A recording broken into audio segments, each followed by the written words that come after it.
Hi everybody, welcome to Dynamo Sword Channel. I'm David, and today on Dynamo Sword Channel I will be reviewing the Windlass Battlecry Maldon Viking Sword.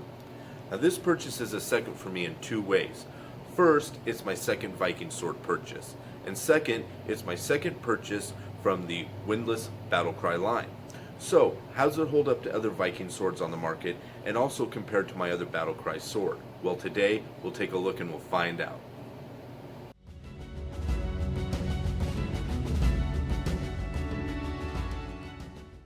The Windlass Battlecry Maldon is the featured Viking sword of Windlass's Battlecry line of swords. Now, if you're not familiar with the Battlecry line, it is a line of windlass swords featuring an all-black color theme. Aside from their coloration, two additional features are they come sharp without needing to purchase the additional sharpening service, and secondly, they come included with a leather frog for belt carry. The Maldon is an early period arming sword based on the earlier variant of hilt type X of the Peterson typology. The type X is a rather simple type featuring a straight cross guard and rounded single piece pommel. It seems to have been favored in Norway, but many examples have been found of the type throughout Northern Europe. The Type X, or specifically its pommel, seems to be the predecessor of later medieval pommel types A and B in the oakshot typology. The blade of the Maldon is what I would classify as an oakshot type 10, or a more detailed, a Giebig type 4. A shorter, thinner, tapering profiled blade as opposed to the broader and more parallel type 2. Type 4 blades seem to have started to see development in the later part of the 10th century and shows the gradual change of profile and taper of the medieval sword to feature more acutely tapered tips for weight reduction and thrusting. Overall, the sword is well built and attractive. It is light and fast with its short, thin blade, and in my opinion, the sword would be well received by a Viking raider on the seas, as its length, weight, and of course, blued finish would make it easily manageable on the open sea. It would also be well suited for a shield maiden, as in my opinion, the sword's proportions, weight, and balance would make it very manageable in a woman's hand.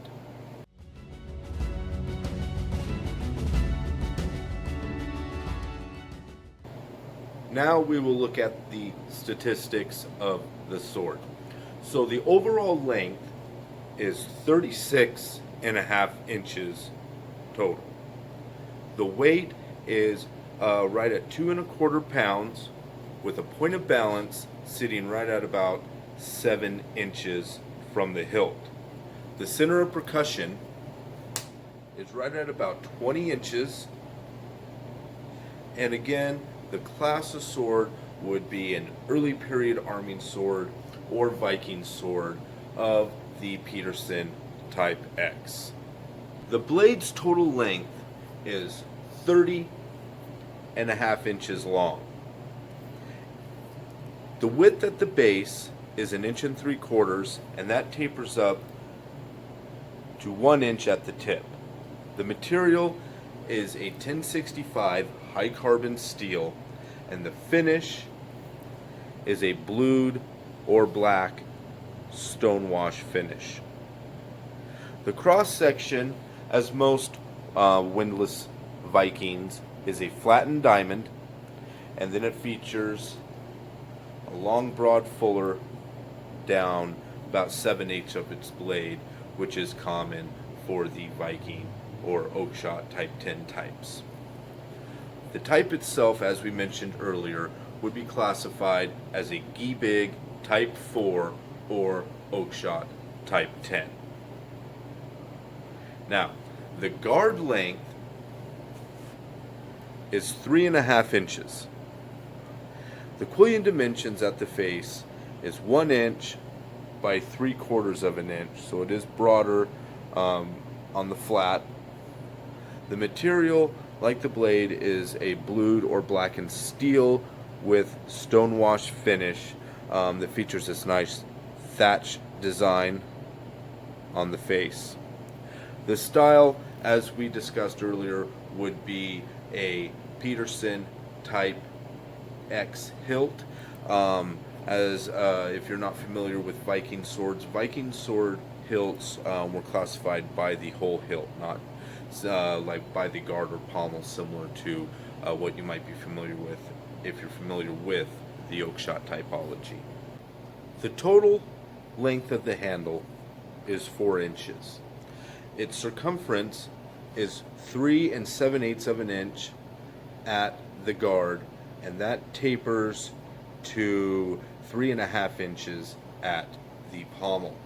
Now the material is a nice hard wood, and the grip material is black leather cord wrapped with an additional crossed leather cord for a nice strong grip. The pommel length is 1 1/4 inches. The pommel width is 1 7/8 of an inch. The material, like the guard, is a blued steel with the stone-washed finish. The hilt construction is peened, and it does have a little more rougher peen on it, but it's still serviceable. And the pommel type is a early Peterson type X. And finally, we'll have a look at the scabbard. Now the scabbard of this sword is your typical windlass stock scabbard made of black stitched leather with metal throat and chain. The addition to this scabbard is the included sword frog for carry. In my opinion, the frog is nicely made and fits well to a belt and to the scabbard itself. The scabbard throat comes with a little frog button to secure the frog, and the friction fit overall is pretty good even without the melt frog, as you can see here. The frog carries the sword well and sits properly on a belt when held in the upright position.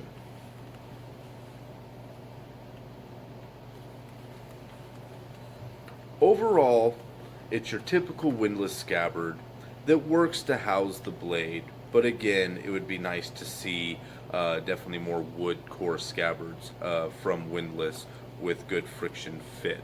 As far as the fit of this scabbard itself, unfortunately it is rather loose, as most windlass scabbards are, but again, it does house the blade well, and with the addition of the belt frog, you do get quite a complete package for the price point.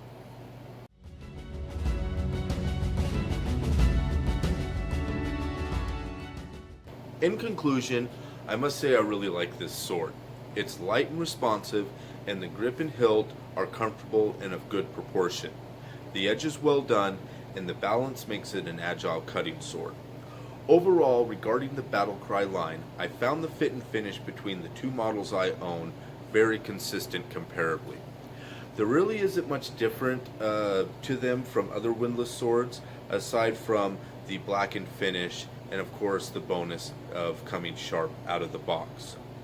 Though those two things are enough, making them worthy for consideration, as the line has something for almost everyone regarding historical European swords. With the additional sword frog, the line offers a well-priced and complete package. Well, I hope you enjoyed this review of the Windlass Battlecry Maldon Viking sword. Be sure to like and subscribe, as well as look forward to the cutting review with follow-up discussion releasing soon. Thanks again for watching. We'll see you next time.